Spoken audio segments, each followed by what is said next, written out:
Sayang, kamu gak capek kerja terus? Mau cuan? Invest for good aja di Danamart.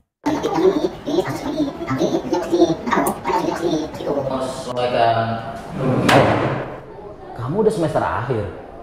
Udah tahu belum kalau duit bisa kerja buat kamu? Hah? Gimana maksudnya, Pak? Iya itu, duit kerja buat kamu. Hah? Gimana maksudnya, Pak? Kalau kamu mau uangmu kerja untuk kamu, invest aja di Danamart.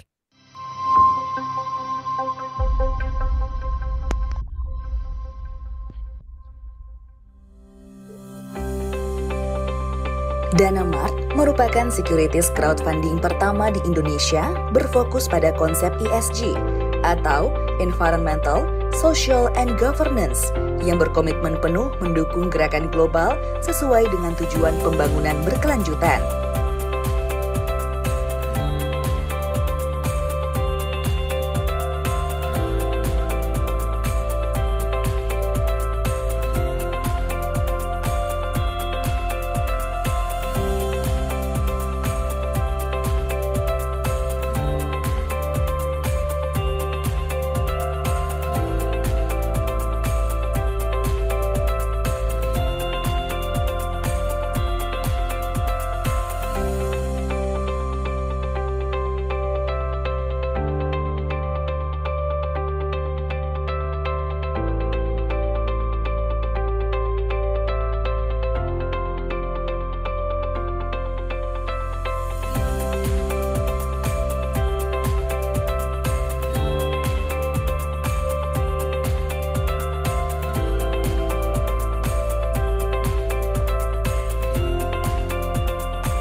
Kamu udah semester akhir. Udah tahu belum kalau duit bisa kerja buat kamu? Hah? Gimana maksudnya, Pak? Iya itu, duit kerja buat kamu. Hah? Gimana maksudnya, Pak? Kalau kamu mau uangmu kerja untuk kamu, invest aja di Danamart.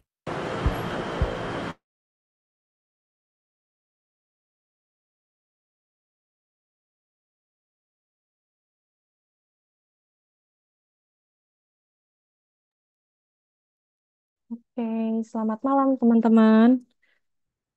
Eh, Mungkin sebelumnya teman-teman bisa, kalau ada yang udah di rumah bisa on cam, sama mungkin untuk namanya bisa diganti nama sama asal kota ya teman-teman.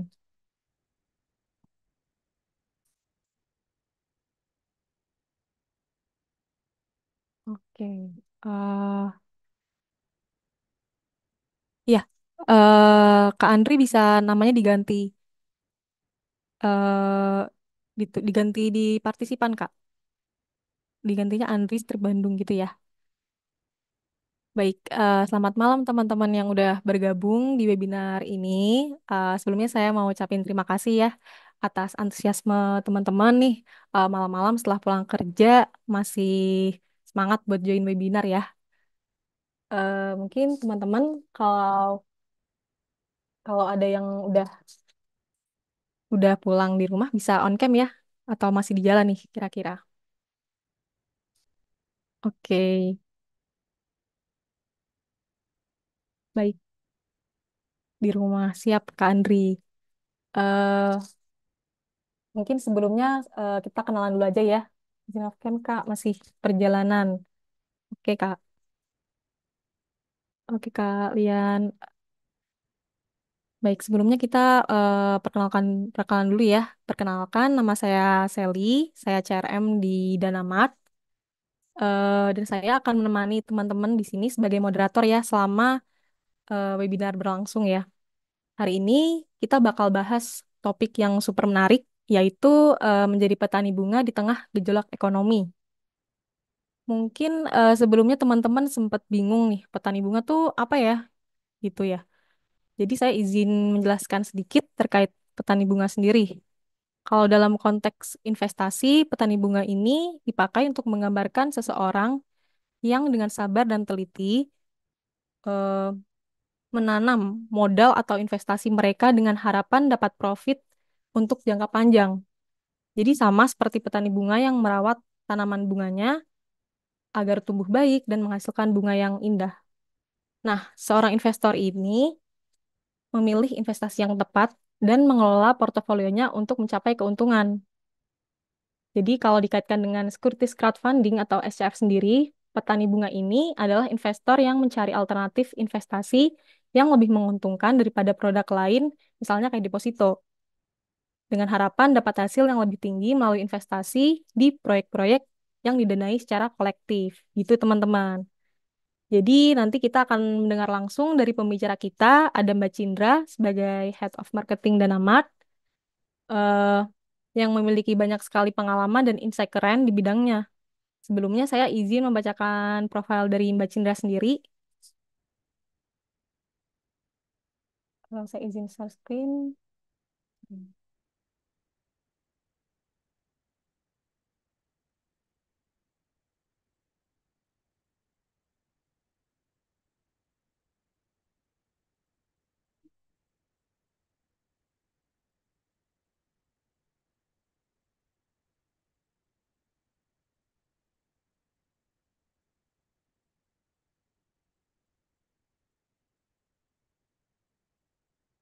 Baik, sebentar ya teman-teman.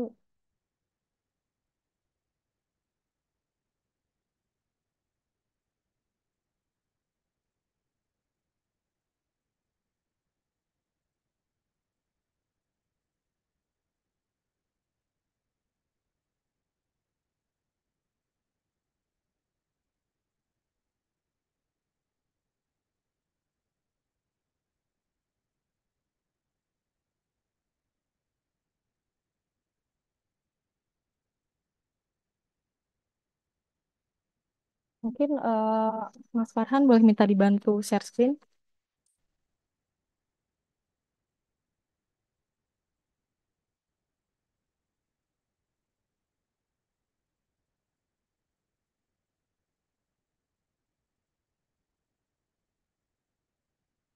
Oke. Nah, ini profil dari pembicara kita nanti. Ada Mbak Cindra Ika Putri Hegawan ya, Head of Marketing di Danamart. Jadi beliau pertama di Danamart ini sebagai Quality Assurance Specialist dari tahun 2021, kemudian menjadi IT Product Development di tahun 2022, dan menjadi Head of Marketing Communication dari tahun 22 sampai sekarang nih. Selain itu juga Mbak Cindra berkecimpung di Danamart Academy ya, jadi sebagai CSO dari tahun 2022.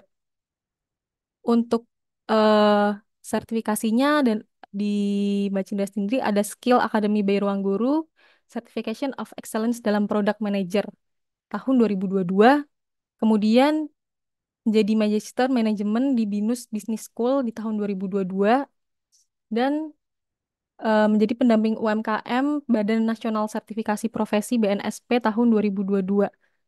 Sangat keren dan berpengalaman ya Mbak Cinta dalam bidang investasi sendiri nih. Terima kasih Mas Farhan sebelumnya. Teman-teman, sebelum kita lanjut ke materi, mungkin saya harap nanti teman-teman semua bisa aktif ya selama sesi ini, baik dengan bertanya ataupun berbagi pandangan nih. Nanti jangan sungkan-sungkan. Kalau sebelum kita mulai, saya juga mau ingetin lagi nanti saya akan sharing forum absensi nih di kolom chat. Nanti teman-teman bisa isi ya buat sertifikat nanti. Jadi paralel aja mendengarkan sekalian isi ya. Mungkin cukup sekian perkenalan dari saya. Sekali lagi terima kasih udah hadir dan kita mulai aja acaranya. Silahkan Mbak Cindra. Oke, thank you Sel perkenalannya. Saya eh, merasa tersanjung. Oke, makasih teman-teman semua udah hadir. Kita malam-malam masih semangat buat kerja. Di sini ada beberapa yang saya kenal nih. Pak Alphonse dari TIB. Ini ada Pak Rian nih, teman kuliah saya nih. Ada Kak Jul. Terus siapa ini? Oke, ada Bang Andri, ada Bang Kiki. Oke, teman-teman, sebelumnya terima kasih nih kalau yang nggak kesebut saya mohon maaf ya. Ya, oke. Nah, sebelum masuk materi ini biar semangat teman-teman saya ada pantun nih. Ini ada Pak Sudiono juga nih. Salam kenal Pak Sudiono. Salam kenal juga Mbak. Ya, asal dari mana Pak? Saya dari Bekasi. Oh ya, oke Pak. Salam kenal ya Pak. Salam kenal Bu. Oke, saya izin kasih pantun dulu teman-teman biar nggak apa namanya, biar refresh otak, biar kita nggak tegang-tegang banget lah. Kita di sini sharing-sharing aja. Oke, pantunnya menanam benih di ladang subur. Securities crowdfunding pilihan utama. Investasi tumbuh jadi makmur. Selamat malam para hadirin tercinta. Wah, ini nggak ada yang bilang cakep Cakep. nih. Nih, saya bilang cakep, Mbak. Mantap nih.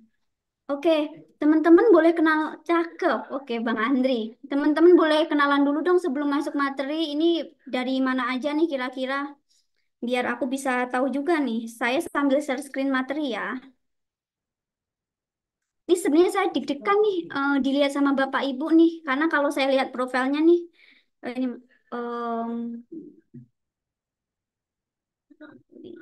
saya sambil share screen.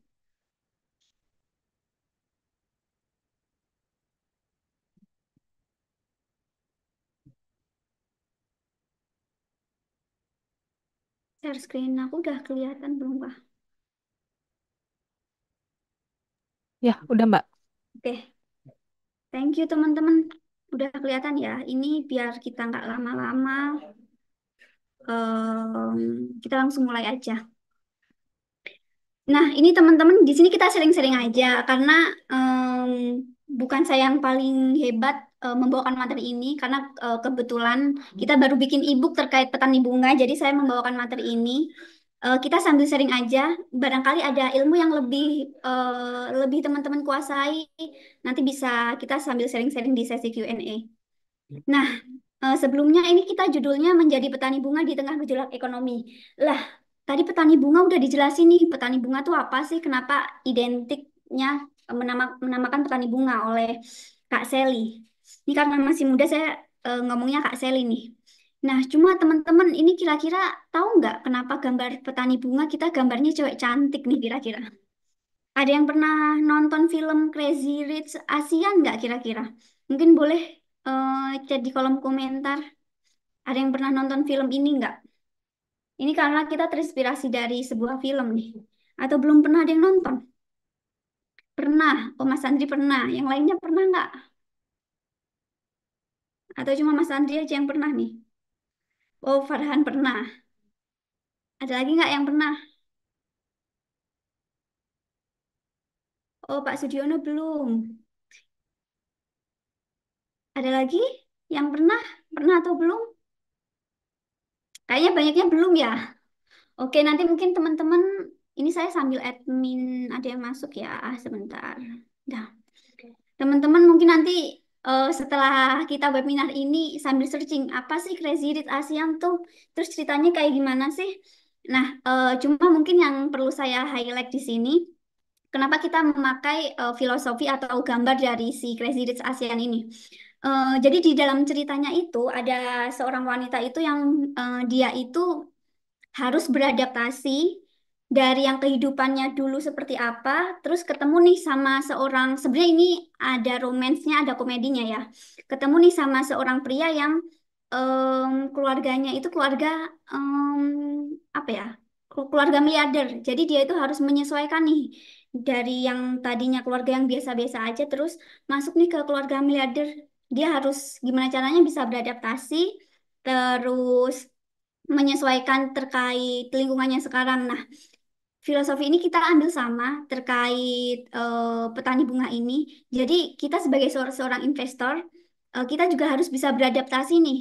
Dari yang mungkin dulunya kita konvensional, sekarang kita bisa berubah menjadi em, karena sudah berkembangnya teknologi, kita menjadi lebih em, memakai teknologi. Jadi kita tidak tradisional lagi. Karena sekarang juga banyak berkembang nih investasi-investasi yang dulunya waktu teknologi belum berkembang sekarang itu nggak ada. Cuma seiring berkembangnya teknologi kita udah ada beberapa inovasi. Oke, next. Teman-teman nanti kalau sambil ada pertanyaan bisa sambil di kolom chat aja ya. Misalkan sambil ngejelasin ada yang bertanya.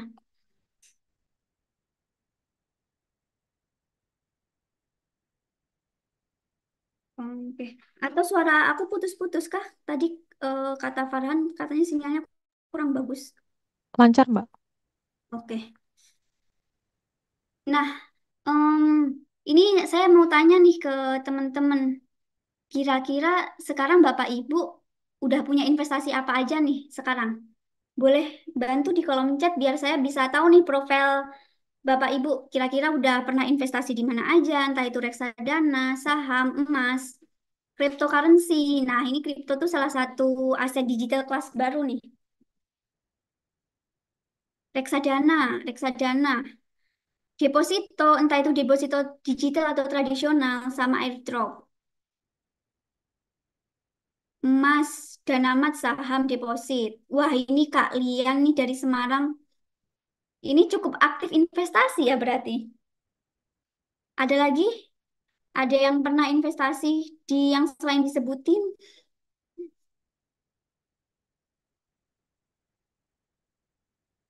Nah, paling saya sharing sedikit. Kalau saya juga investasinya di macam-macam. Reksadana, obligasi, saham. Oke, teman-teman. Jadi menurut saya instrumen yang teman-teman pilih nggak ada yang benar atau nggak ada yang salah karena semuanya tuh pasti ada plus sama minusnya masing-masing tergantung gimana gimana profil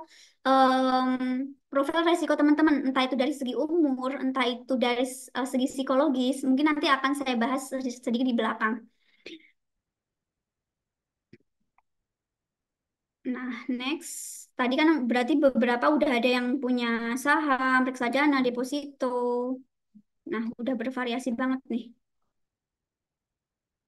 Nah, saya mau nanya nih, ini teman-teman kalau ada yang mau cerita sambil ngomong, nggak masalah ya, bisa langsung open audio aja. Kira-kira tujuan teman-teman berinvestasi buat apa ya? Boleh tahu?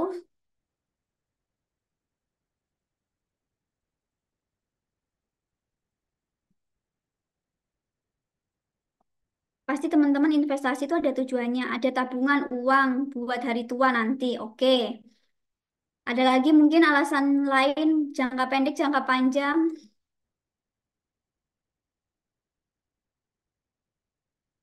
At- antisipasi resiko. Oke, Pak Sudiono, antisipasi resiko. Ada lagi alasan teman-teman investasi atau cuma mengumpulkan pundi-pundi uang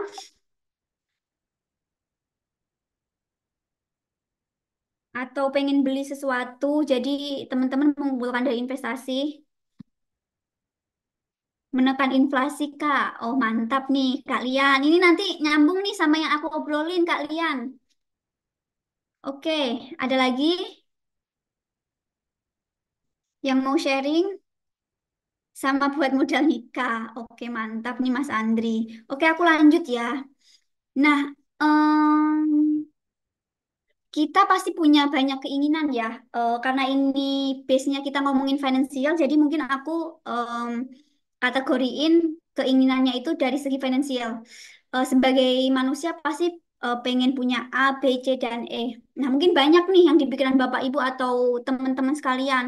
Mungkin yang sekarang masih kuliah, oh aku pengen ngumpulin uang nih buat nanti beli barang A atau pengen beli iPhone atau mungkin yang udah umur 30 tahun pengen nikah nih. Nah, cuma kan mungkin keinginan kita terbatas. Keinginan keinginan kita nggak terbatas. Tapi apakah waktu kita itu terbatas nih? Aku next. Nah, keinginan kita nggak terbatas ya teman-teman, betul nggak? Keinginan kita tuh nggak terbatas. Tapi kita coba bandingin deh sama sekarang. Kita tuh punya keterbatasan dari segi waktu, tenaga. Nah, ini salah satu teori dari saya ambil dari Dr. Sanjay Tolani. Kalau teman-teman pernah tahu atau pernah kenal beliau, jadi ada 4 life cycle manusia. Tapi sebenarnya yang produktif itu cuma dari umur 21 sampai umur 60 tahun. Sisanya itu usia non produktif. Usia non produktif tuh maksudnya gimana? Jadi ketika kita nggak bisa bekerja atau nggak menghasilkan uang. Ketika kita 0 sampai 20 tahun ini biasanya masih masa-masa seneng-seneng lah, masih mungkin umur 18 19 ada yang udah kuliah sambil kerja, cuma mungkin rata-rata 0 sampai 20 kita masih fokus kuliah, fokus sekolah. Nah, ini dinamakan usia non produktif nih. Sedangkan 21 ke 40 Em, ini kita masih pengen beli A, B, C, D, E. Lalu 41 sampai 60 biasanya kita udah mulai nih masa-masa persiapan pensiun. Nah, 61 sampai 80 harusnya kita udah menikmati hasil dari usia produktif kita. Nah, jadi karena waktu kita terbatas, tenaga kita terbatas, dan dari kita mengumpulkan ini juga terbatas, kita cuma punya waktu 28 hari sebenarnya. Atau bisa disebut aja tuh 80 tahun usia produktif kita. Kita butuh yang namanya perencanaan nih yang matang. Nah, ini aku masuk ke dari keterbatasan itu kita harus punya timeline sebenarnya teman-teman. Andaikan aku kalau nyebut itu Google Maps ya. Cuma ini versi perencanaan keuangan. Kita kalau mau A atau mau B, itu pasti harus ada plannya. Misalkan nih saya ibaratkan dari Surabaya ke Jakarta nih. Kita bisa sampai dari Surabaya ke Jakarta, cuman mau naik apa, mau seberapa cepat. Nah, itu bisa beda-beda nih. Misalkan kita naik kereta sama naik pesawat, otomatis kan em, sampainya bisa beda nih. Nah, itu asumsi sekilas. Itu sama aja kalau kayak kita nggak asumsiin ke finansial kita. Nah, ini diasumsiinnya kayak gini nih. Kondisi saat ininya seperti apa? Nah, ketika kita mau meraih masa depan kita atau tujuan keuangan kita, tentunya ada instrumen investasi nih yang perlu kita tahu nih, kira-kira apa nih yang cocok, kendaraan mana yang lebih cepat untuk mencapai masa depan kita. Jadi ini mobil itu diibaratkan investasi kita. Jadi nanti instrumen investasi apa nih? Tadi kan di depan teman-teman udah banyak yang bilang nih, oh punya reksadana, punya obligasi, punya A, B, C, D, E. Nah, pasti untuk menuju ke masa depan, setiap instrumen investasi itu punya range-nya masing-masing atau perbedaannya masing-masing. Ketambahan, ada faktor penghasilan. Semakin banyak kita berinvestasi, pastinya masa depan kita, tujuan keuangan kita lebih cepat tercapai nih. Nah, next, cuma sebenarnya ada faktor lain nih di luar ini. Nah, ini saya share sekilas teman-teman. Ini riset, cuma riset ini diambil ketika em, awal 2024. Jadi ini tuh periode 1 Januari sampai 31 Desember. Nah, ketika teman-teman investasi, misalkan nih di Bitcoin, saya ambil yang potensi kenaikannya paling tinggi. Teman-teman investasi di 1 Januari, 31 Desember bisa untung nih 153%. Teman-teman investasi di saham 1 Januari, ini aku patokannya IHSG ya teman-teman, jadi bukan saham tertentu. 1 Januari, 31 Desember bisa untung nih 6%.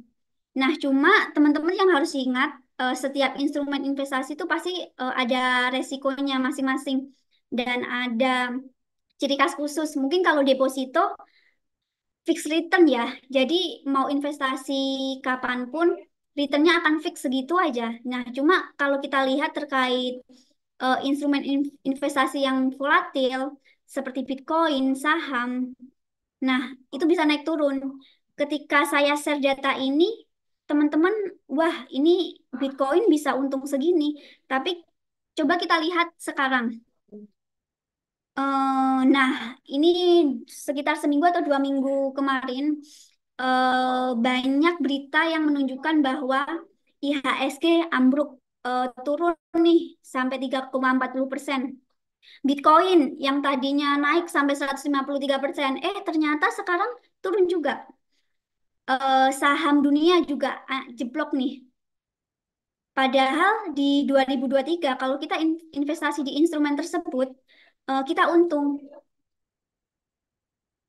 Tapi ternyata sekarang kita bisa lihat kalau banyak market-market yang volatil atau instrumen lain itu yang emang merosot. Mungkin kalau sehari ini kalau tidak salah saya lihat berita terupdate, itu IHSG udah mulai naik lagi nih, udah mulai rebound lagi nih. Cuma kalau kita bandingin dari tahun kemarin ke tahun sekarang, itu berarti ada penurunan nih. Nah, terus kita harus apa nih? Kalau market volatil, padahal aku udah investasi di saham loh. Tadi siapa ya? Kak Lina ya? Iya, Kak Lian. Aku investasi di saham. Kalian kalau boleh tahu, sahamnya minus atau enggak, Kak? Dan baru investasinya dari kapan? Naik turun, Kak. Kalau yang sekarang naik. Apa, Kak? Industrinya. Terus mulai investasi kapan? Ngambil portofolionya.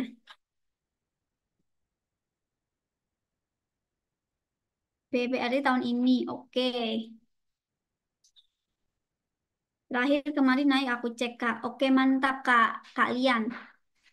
Ini disebutin merek gini. Oke. Nah, saham Bitcoin. Ini nggak ada yang invest di Bitcoin ya? Oh, nggak ada nih. Sa- Saham Bitcoin itu market-market yang volatilitasnya tinggi nih. Jadi kita harus apa nih, teman-teman? Biar meminimalisasikan resiko. Tadi kata Pak, sorry tadi saya sebut Pak Sudiono, beliau investasi untuk meminimalkan resiko. Jadi ini teman-teman pentingnya diversifikasi portofolio. Ketika ada salah satu instrumen investasi kita yang turun, bisa di backup nih sama instrumen investasi lain nih. Jadi bisa aku sebut bisa mengurangi resiko, meningkatkan potensi pengembalian, optimasi resiko, perlindungan terhadap ketidakpastian pasar. Kalau aku kecepatan, tolong kasih tahu ya teman-teman atau Bapak Ibu. Nah, terus gimana nih caranya diversifikasi portofolio yang benar? Nah, apalagi tadi, oh saya baru ingat, tadi kan Kak Lian bilang nih dia mau menjaga inflasi. Betul banget Kak, investasi itu salah satu hal yang untuk menjaga nilai nilai real aset kita nih.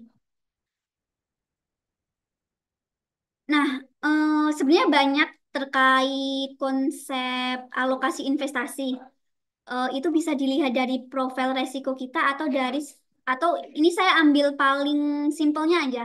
Ini saya mau share terkait alokasi investasi berdasarkan umur. Jadi semakin umur kita semakin apa ya? Umur kita semakin tua.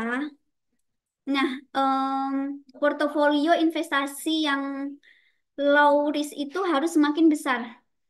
Karena itu pun sebaliknya, semakin muda harusnya portofolio investasi kita semakin yang high risk. Nah, ini contohnya, misalkan nih, saya sebut siapa ya di sini.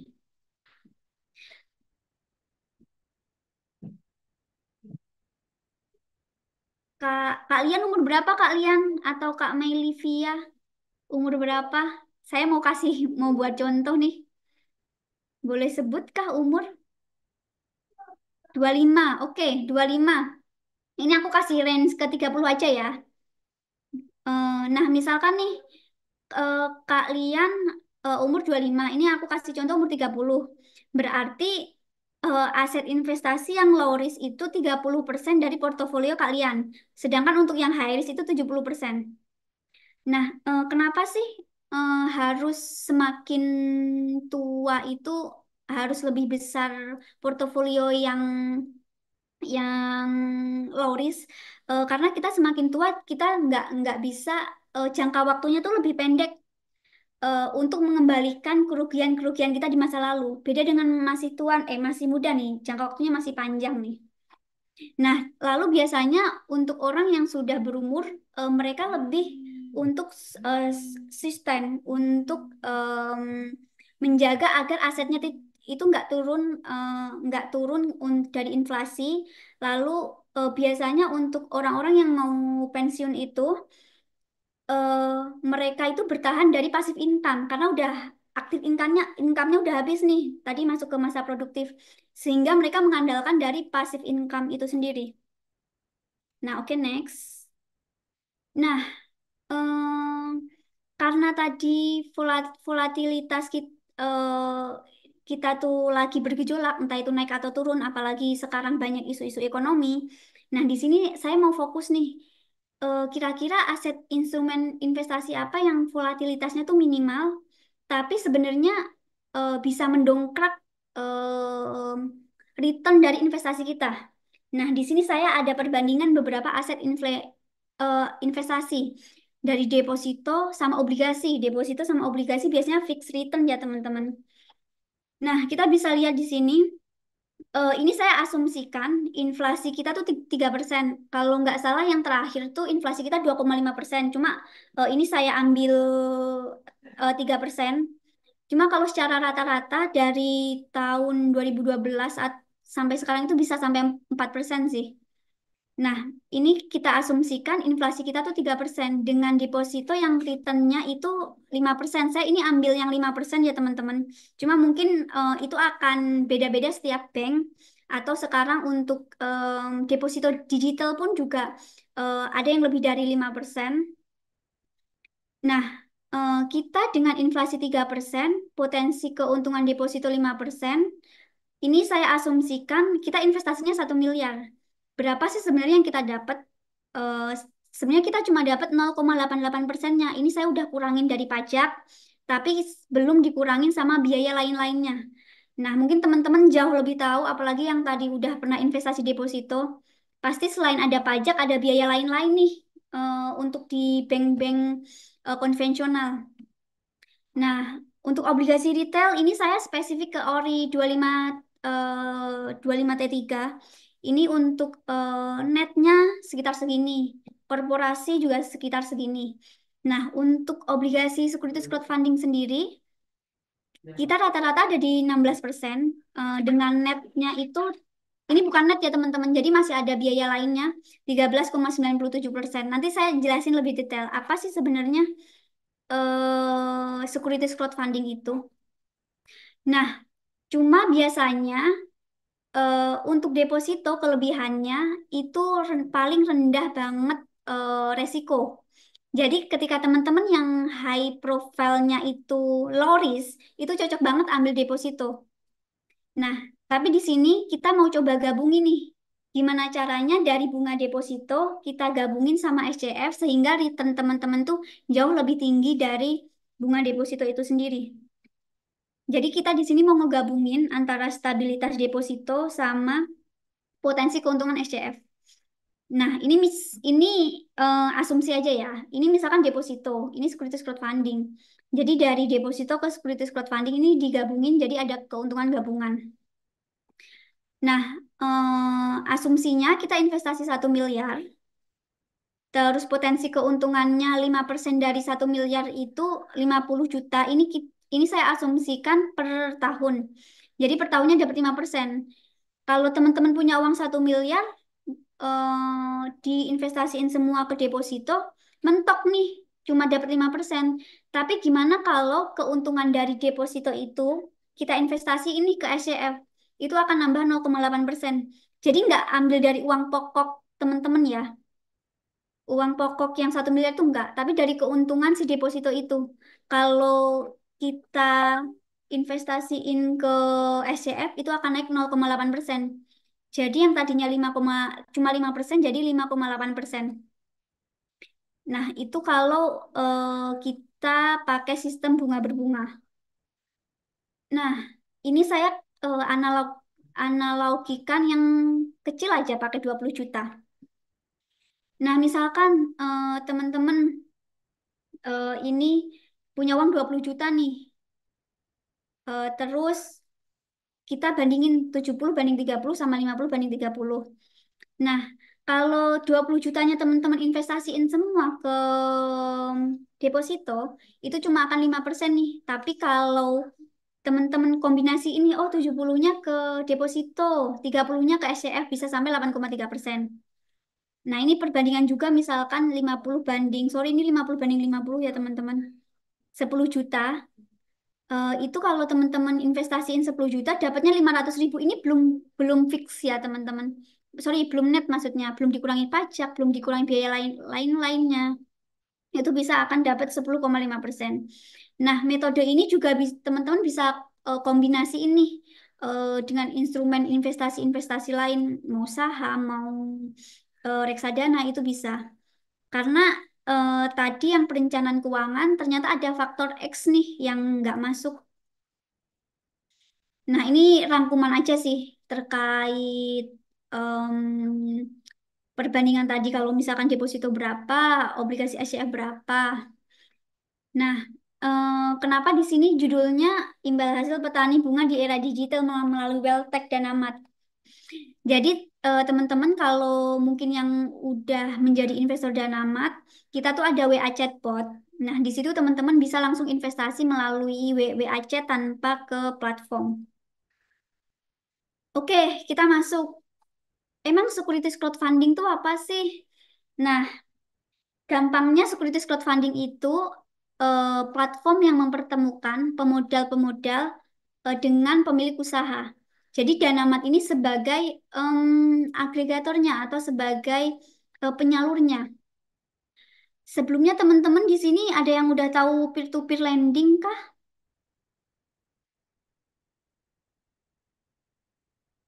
Boleh ketik yang udah tahu atau yang belum tahu. Belum. Kak Andri belum. Ada yang udah tahu peer-to-peer lending? Kalau kayaknya belum pada tahu ya. Oke, sebagian orang itu akan mengasumsikan kalau belum. Oke. Nanti teman-teman bisa cari tahu. Jadi konsepnya hampir sama, tapi kita ada perbedaan karena ketika saya menjelaskan ke beberapa orang, mereka mengira securities crowdfunding itu sama dengan peer-to-peer lending, padahal itu dua hal yang berbeda. Perbedaannya apa sih? Nah, nanti saya jelasin detailnya. Cuma saya bisa pastikan kalau securities crowdfunding itu lebih aman karena kita ada pihak ketiga. Pihak ketiganya itu KSEI. Nanti saya masuk ke slide selanjutnya dulu. Nah, ini industri crowdfunding perkembangannya dan diasumsikan bahwa pertumbuhan di Asia Pasifik itu akan 63%. Nah, ini pertumbuhan di industri Indonesia atau di Indonesia itu sendiri. Jadi dari 2022 ke 2003 cukup signifikan. Nah, ekosistem. Nah, perbedaannya ada di sini teman-teman sama peer-to-peer lending. Kita itu instrumennya berbentuk efek. Jadi kalau peer-to-peer lending itu base-nya pinjaman. Tapi kalau kita itu instrumen investasinya berbentuk efek. Semua investasi teman-teman akan tercatat di KSE. Sama seperti teman-teman investasi di reksadana, obligasi, em, lalu saham, itu tercatat juga di KSE. Nah, di SCF teman-teman juga investasinya tercatat di KSE, jadi akan lebih aman. Dan seluruh dananya itu tidak dipegang oleh penyelenggara atau Danamat karena semuanya disimpan di bank kustodian yang sudah berizin oleh OJK. Itu bedanya sama peer-to-peer lending. Kita juga regulasinya regulasi POJK 57 atau regulasi POJK pasar modal. Kalau peer-to-peer lending itu beda. Nah, sekilas terkait Danamat. Danamat itu adalah SCF pertama yang berbasis ESG yang kita mendukung social value. Lalu di sini kita bisa menyebut market leader dari obligasi itu sendiri. Dan untuk skor TKI kita 100% sampai saat ini itu bisa dicek di website KSE juga. Nah, produknya ada apa aja sih? Sebenarnya untuk produk securities crowdfunding itu ada dua teman-teman. Ada berbasis obligasi atau utang sama saham atau ekuitas. Cuma untuk sekarang, untuk Danamat itu fokusnya ke utang atau ke obligasi. Mungkin ada yang mau nanya nggak kira-kira ini saham beda nggak sih saham sama saham yang biasanya kita beli di aplikasi-aplikasi lain? Nah, ini ada bedanya teman-teman. Kita sama-sama tercatat di KSE atau Bursa Efek, tapi untuk securities crowdfunding itu fokus ke usaha-usaha yang kecil menengah. Kalau untuk yang biasanya teman-teman beli kayak tadi BBRI, mungkin ada bank-bank lain. Nah, itu eh, itu beda tuh. Jadi itu untuk perusahaan-perusahaan yang mungkin sudah besar. Nah, kalau securities crowdfunding memang dibentuk OJK untuk mendukung UKM nih, karena kan sebagian besar penyongsong perekonomian Indonesia itu dari UKM nih. Jadi dibuat nih agenda khusus untuk securities crowdfunding. Nah, mekanismenya seperti apa? Nah, ini tadi yang membedakan dengan peer-to-peer lending. Ini ada di sini kita memakai pihak ketiga, ada KSE sama bank kustodian. Kalau di peer-to-peer lending itu nggak ada. Saya izin hapus dulu. Oke, kita next. Nggak bisa next ya, bentar.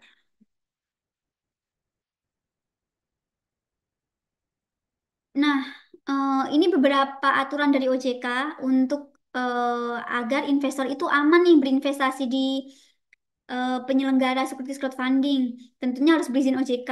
Lalu kita terdaftar ke PSE.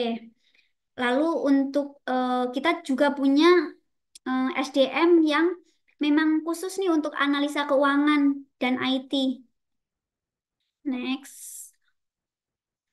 Nah, lalu kenapa kenapa investasi di securities crowdfunding imbal hasilnya bisa lebih tinggi nih daripada di tempat lain? Ini saya bisa asumsikan karena kita nggak pakai perantara teman-teman. Jadi kita langsung dari pengusaha itu sendiri ke investor.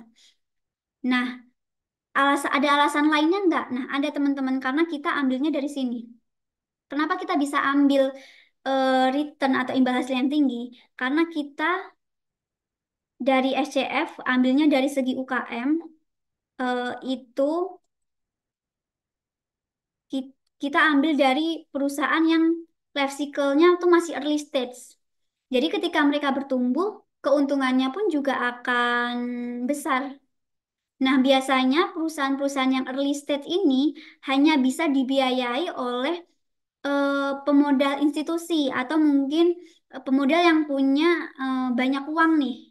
Cuma karena udah ada securities crowdfunding yang OJK sudah canangkan, jadi teman-teman sebagai investor retail pun walaupun investasi mulai dari 1 juta pun udah bisa nih ikut kontribusi ke perusahaan-perusahaan yang early stage yang nanti returnnya juga akan tinggi. Kalau zaman dulu sebelum adanya teknologi, perusahaan-perusahaan seperti ini cuma bisa dibiayain sama venture capital, private equity. Nah, oke. Nextnya. Nah, makanya dari sini saya bisa menyebut semua orang bisa jadi angel investor. Kalau dulu yang bisa jadi angel investor cuma pengusaha orang yang punya uang banyak, tapi sekarang teman-teman dengan cuma 1 juta pun itu bisa nih jadi angel investor nih. Nah, Danamat itu berbasis ESG. Ini salah satu konsep juga atau bukti. Ternyata indeks ESG itu ketika tahun 2021 jauh lebih tinggi dibandingkan indeks-indeks lain. Nah, ini contoh proyek-proyek di Danamat. Oke. Saya masuk ke website Danamat ya teman-teman. Saya mau ngasih contoh. Untuk perusahaan early stage itu pasti juga harus pinter-pinter kita analisa karena nggak semua perusahaan juga bagus. Nah, cuma jangan khawatir di Danamat itu kita udah punya tim analis yang berpengalaman. Ini saya mau kasih contoh sekilas aja terkait cara analisa sekilas nih. Kira-kira kayak gimana? Bentar ya, sorry ya, aku stop share dulu deh. Mau itu password dulu. Oke, teman-teman, maaf mungkin Aku mau ngingetin lagi, teman-teman bisa isi form absensi ya buat sertifikatnya. Sertifikatnya bisa dikirim ke email.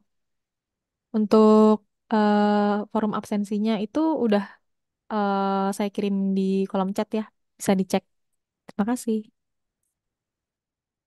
Nah, ini saya coba tunjukin. Kita coba kita belajar analisa sekilas. Ini saya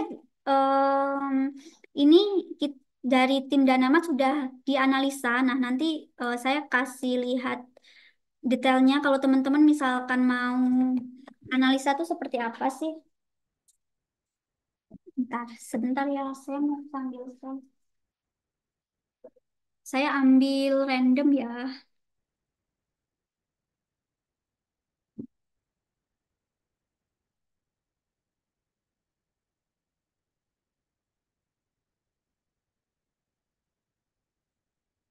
Nah, nama proyeknya ini teman-teman. Jenis efeknya obligasi. Lalu jumlah pendanaannya 1 miliar. Ini sekilas saja ya teman-teman, jumlah pendanaannya 1 miliar. Jadi mereka membutuhkan untuk proyek tersebut itu 1 miliar. Kita coba lihat di bagian proyek. Nah, mereka butuh dana 1 miliar nih dari para investor. Tapi ternyata nilai proyeknya 1 miliar lebih. Nah, dari sini kita udah kelihatan nih, oh berarti harusnya oke dong, karena dia cuma butuh dana 1 miliar. Lalu nilai proyeknya 1 miliar lebih. Berarti ada kelebihan nih. Nah, lalu imbal hasilnya tuh 16% nih. Proyeksi keuntungannya 20%. Berarti masih make sense dong. Nah, mungkin itu apa namanya eh, sekilas saja. Nah, terus teman-teman di sini bisa lihat juga terkait perusahaannya apa, lalu keuangannya kayak gimana sih? Walaupun dia ada proyek seperti itu sampai 1 miliar lebih, kira-kira keuangannya lancar nggak? Penanggung jawabnya siapa? Nah, itu bisa dilihat. Nah, saya ambil contoh yang proyek lain lagi. Nah, ini. Oke, nah teman-teman ini tuh ada project financing, ada invoice financing. Di sini tuh kita udah ada detail apa sih bedanya project financing sama invoice financing. Jadi kalau obligasi di Danamat, kita itu base berdasarkan proyek dari klien ya teman-teman. Jadi apa yang teman investasikan itu pasti mereka project tersebut lagi sedang dikerjakan. Nah ini saya ambil dari factsheet. Kalau di depan tadi analisa sekilas, di factsheet-nya ini lebih lengkap nih. Nah, teman-teman bisa baca dari factsheet. Di sini udah lengkap banget. Nama perusahaannya MTSE, Mitsubishi Nartechnik. Berdirinya dari kapan sih? 2015 sampai 2024. Kira-kira udah cukup lama nggak? Kalau terus kliennya siapa aja nih? Klien-klien besar nggak? Karena sebenarnya eh, nanti pembayaran hasil investasi kita tuh dari si klien-klien ini. Terus profil manajemennya seperti apa? Ini tadi nilai proyek udah terlihat. Nah, terus di sini kita bisa lihat juga nih, oh, laporan keuangannya tuh kayak gimana sih dari 2002 ke 2003? Naik terus nggak? Ini di sini revenue-nya naik nggak? Atau ini turun dikit nih revenue-nya? Oke, revenue-nya turun dikit, tapi kita coba lihat nih net profit-nya. Oh, ternyata net profit-nya naik walaupun revenue-nya turun nih. Nah, ini udah ada ringkasannya. Net profitnya berapa sih? 10,61%. Kalau 10,61% artinya apa sih? Oh, berarti sebenarnya keuangan mereka tuh bagus nih. Mereka membukukan positif. Nah, ini semuanya udah bisa dilihat di sini nih. Nah, lalu jaminan nih. Di sini kita pakai beberapa jaminan yang nanti bisa teman-teman lebih memperkuat mitigasi resiko yang ada. Nah, kalau teman-teman belum puas dari hasil ini, kita di sini menyediakan analisa yang lebih detail lagi dari tim analis kita nih. Ini yang paling detail. Jadi teman-teman udah bisa, kalau emang teman-teman mau analisa sampai mendalam, bisa lihat sampai sini. Tim analis kita udah jabarkan, saya langsung ke analisa resiko. Kebutuhan modal sekian. Terus resikonya kalau investasi apa nih? Nah, ini udah detail banget nih. Terus kelebihannya apa nih? Bentar ya, ini ada yang masuk. Oh, udah. Nah, ini udah detail banget di fact sheet kita. Komentar, ini reason dari analis. Penawaran keenam, penawaran SCF nih keempat. Berarti kalau seperti itu, sebenarnya perusahaan MTSE ini udah 4 kali menawarkan di Danamat dan udah imbal hasilnya udah terdanai terus. Historicalnya udah baik, udah bagus lah. Jadi sama analis ditulis nih SCF keempat. Karena historicalnya em, udah nggak diragukan lagi. Oke, aku balik lagi. Nanti kalau teman-teman ada pertanyaan bisa tanya aja yang lebih detail terkait itu. Aku balik lagi ke sini.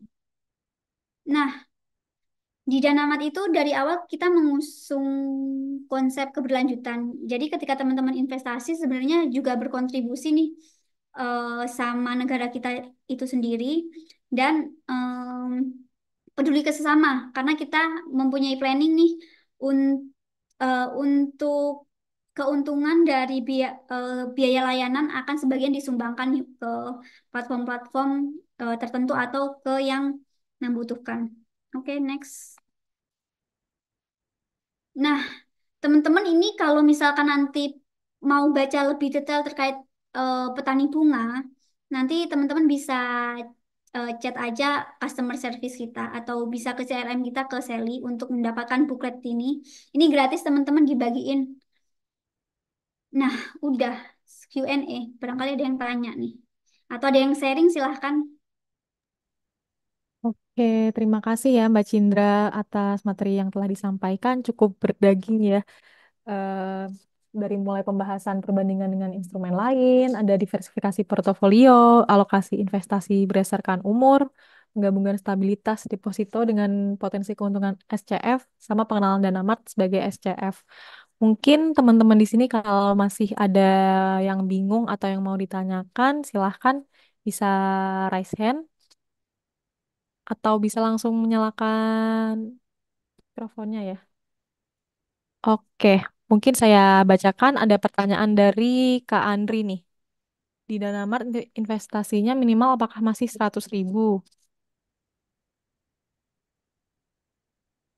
Iya, Oke, mungkin, saya langsung jawab aja atau gimana? ya, mungkin bisa langsung dijawab aja, Bacin. Oke, thank you Bang Anji pertanyaannya. Sementara iya Kak, cuma kemungkinan akan ada perubahan.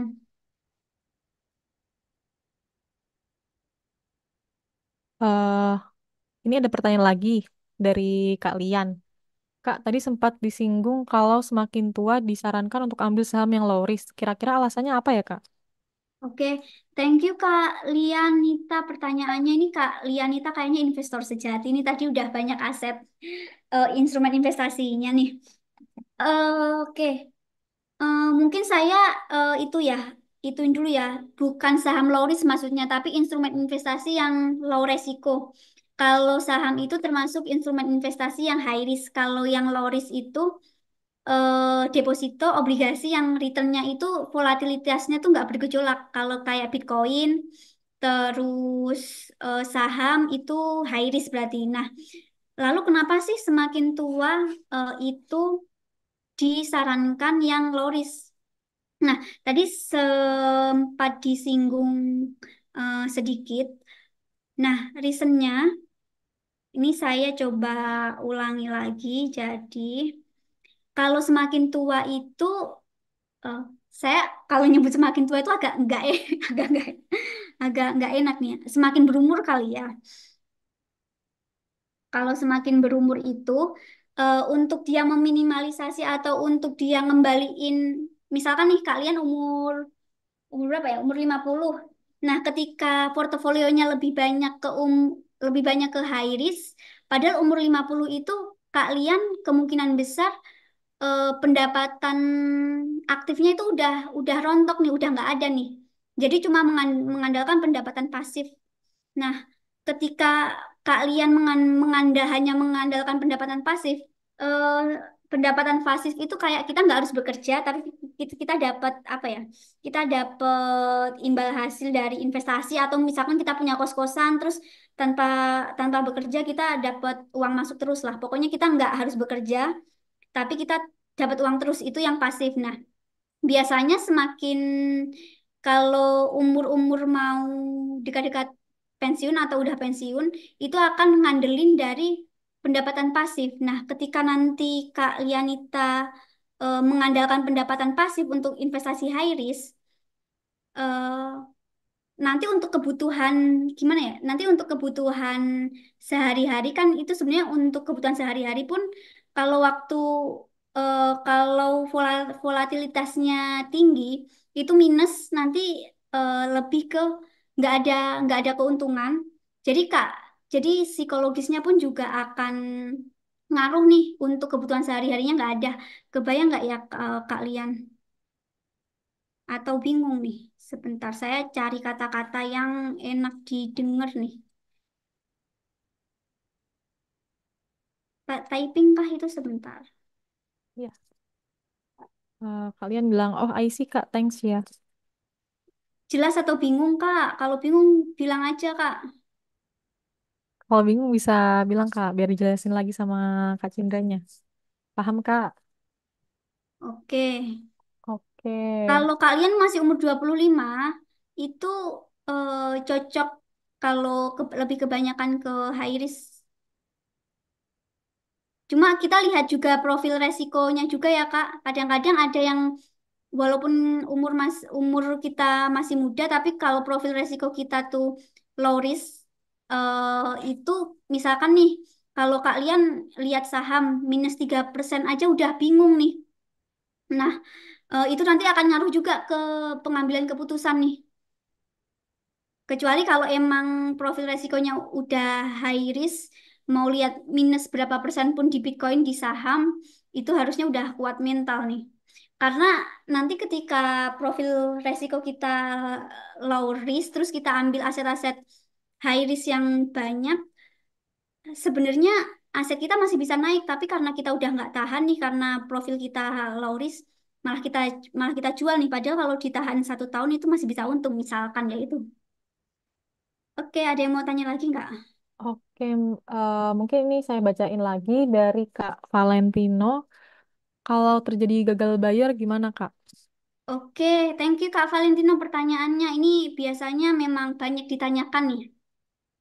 Sebelumnya saya mau konfirmasi kalau dari awal di Danam itu udah ada mitigasinya sendiri. Jadi kalaupun tadi mungkin Kak Valentina sempat lihat saya buka ada jaminan. Nah, di kita pasti akan meminta jaminan si em, lebih besar dari si penawarannya itu. Nah, kalaupun misalkan ada gagal bayar, nanti pasti pihak Danamat akan bernegosiasi nih. Jadi gini, kan kalau kita biasanya project financing, gagal bayar itu eh, kemungkinan ada. Cuma kita udah mitigasi nih, kita pakai klien-klien yang besar. Misalkan kayak tadi tuh yang MTSE. Nah, MTSE itu kan kliennya klien Jepang ya. Nah, gagal bayar ada ketika si klien itu tidak membayarkan ke si MTSE itu. Cuma kita udah antipasi nih di sini. Kalau klien-klien yang dipilih ini memang klien besar yang emang namanya tuh nama nama ada. Nah, kalaupun akan terjadi seperti itu, kita pasti akan mencoba untuk mediasi atau eksekusi nih jaminan-jaminan yang udah ada tadi nih. Nah, lalu saya mau nunjukin satu nih. Ini mungkin bisa jadi bahan pertimbangan terkait gagal bayar. Ntar, saya coba share screen ya. Itu tadi, maaf, saya tadi yang tanya Kak Valentino ya. Iya, Oke, ini saya izin share screen ya. Nah, oke. Jadi ini yang kenapa diversifikasi itu penting? Jadi diversifikasi itu penting bukan cuma untuk instrumen investasinya atau bukan cuma untuk em, bisa juga dari segi proyeknya untuk di Danamat. Nah, ini misalkan kita investasi di 10 proyek di Danamat, kita masih untung. Kita investasi di 20 proyek di Danamat untung semua. Tapi coba kita lihat kalau kita diversifikasi aset-aset kita, lalu ada yang ujung-ujungnya nggak ada yang bayar sama sekali nol, sebenarnya kita masih untung loh segini. Ini misalkan per bulan kita investasi 10 juta ya. Jadi bulan ke-11 totalnya 100 juta berarti. Nah, returnnya itu masih 12.600.000. Sebenarnya kita masih untung seburuk-buruknya. Ini misalkan ada project yang default nih, satu. Nah, kita coba nih, misalkan, oh ternyata ada project juga yang default nih. Ada dua project. Kira-kira masih untung nggak? Nah, kita masih untung sebenarnya. 144. Ini 20 project, misalkan 50 juta.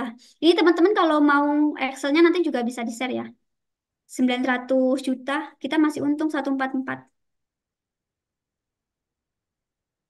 Nah, ini dua project default dengan perbedaan diversifikasi project itu 10. Itu juga masih ada keuntungan nih. Tiga project. Nah, ini tiga project juga 136. Nah, makanya di sini saya menekankan pentingnya diversifikasi resiko ketika ada satu proyek yang gagal bayar. Itu sebenarnya kita masih untung nih kalau diakumulasiin. Karena kita kalau lihat venture capital, mereka pasti investnya ke banyak startup. Nggak semuanya sebenarnya itu untung nih. Nah, cuma tadi karena pertanyaannya terkait kalau gagal bayar gimana, kita akan coba eksekusi terkait jaminan yang ada. Karena di awal kita udah minta beberapa jaminan, lalu di luar mitigasi-mitigasi yang ada. Itu mungkin apakah menjawab Kak Valentino? Gimana nih? Kira-kira apa udah jelas, Kak?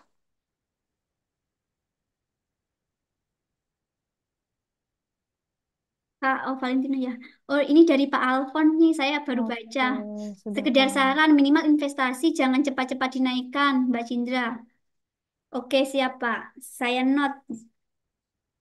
Biar masyarakatnya mengetahui dan mengenal dulu dengan baik SCF ini. Iya, karena SCF mungkin masih baru gitu ya, Mbak.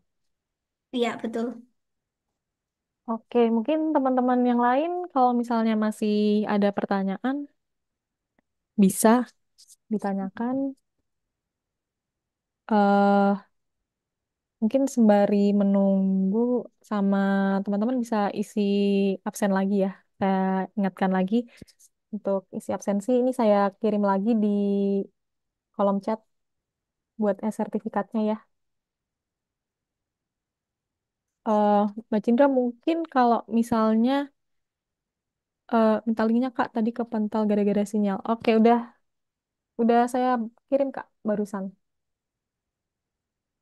Mungkin misalnya kalau misalnya teman-teman ini mau coba coba dulu nih investasi di suatu proyek yang listing, mungkin saya izin share screen ya.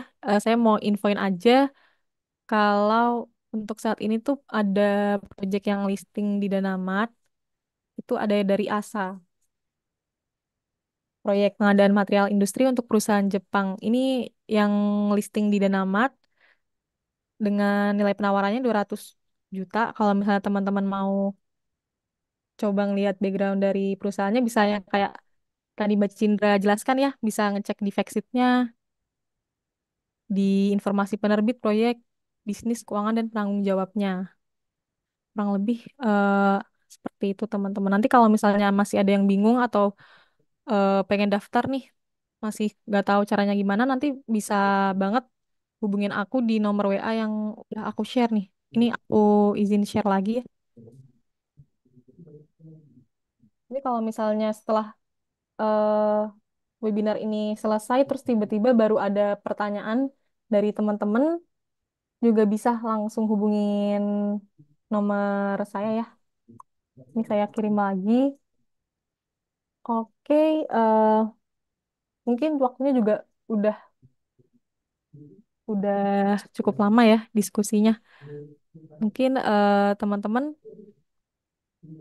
bisa nyalain on cam buat sesi dokumentasi ya.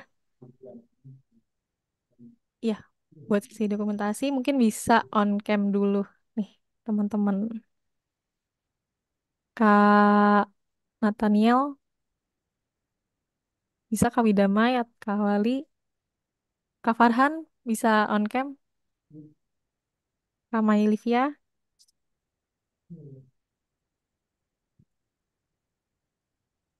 Oke, mungkin teman-teman masih di jalan nih, pulang kali ini ya.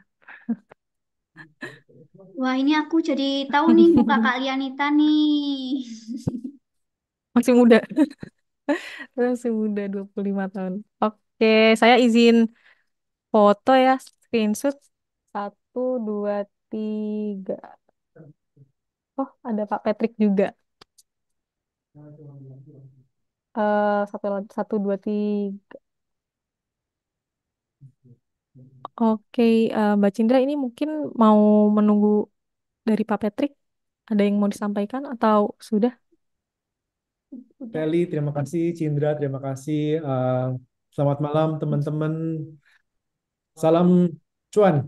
Terima kasih banyak atas partisipasinya di kampus malam ini. Kita masih semangat Zoom, saya apresiasi.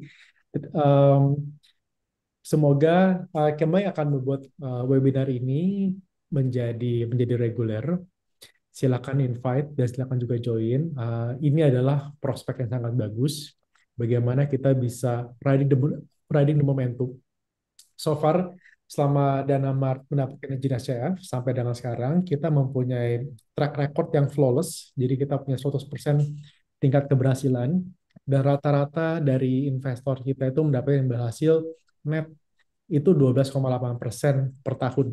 Ini adalah suatu uh, imbal hasil yang sangat menarik, terutama jika diawasi oleh dimonitor oleh KSE, dimonitor oleh OJK, dan kami bisa memberikan imbal hasil yang terbaik di kelasnya. Oleh karena itu, ini suatu kesempatan yang luar biasa untuk mencoba dan juga untuk bisa mereferensikan. Mungkin itu dari saya. Saya terima kasih sekali lagi atas partisipasi dari teman-teman semua. Selamat malam. Thank you Baik, juga buat host ya. Keren sekali host. Thank you. terima kasih Pak Patrick atas penutupnya ya, salam penutupnya.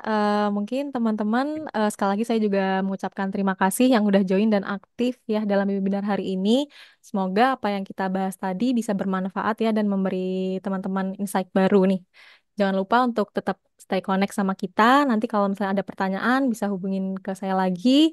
Feel free ya buat hubungin saya kapan aja deh di nomor yang udah saya share di kolom chat tadi.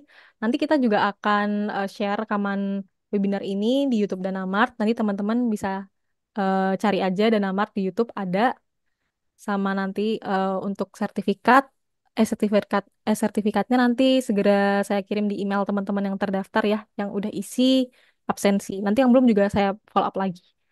Oke, sekali lagi terima kasih yang sudah meluangkan waktu dan sampai jumpa di acara berikutnya. Tetap semangat dan sukses selalu teman-teman.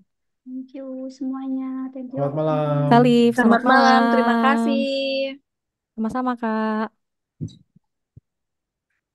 Izin live. Makasih, Mbak Cin. Ini kenapa ada yang baru masuk malahan nih?